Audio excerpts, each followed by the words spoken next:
না, আলহামদুলিল্লাহ স্টার্টটা আমাদের খুবই ভালো হয়েছে।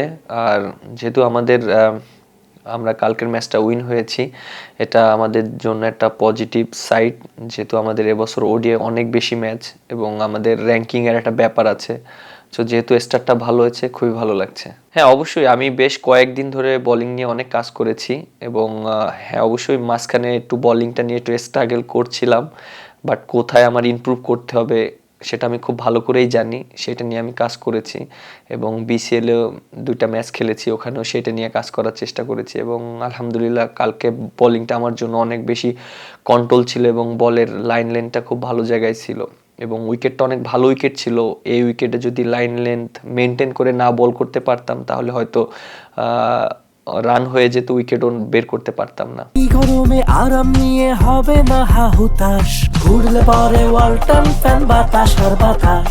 অবশ্যই যেহেতু এখানে আমরা ট্রু উইকেটে খেলছি এবং অ্যাজ এ স্পিনার হিসাবে ট্রু উইকেটে বল করাটা একটু বেশি চ্যালেঞ্জিং।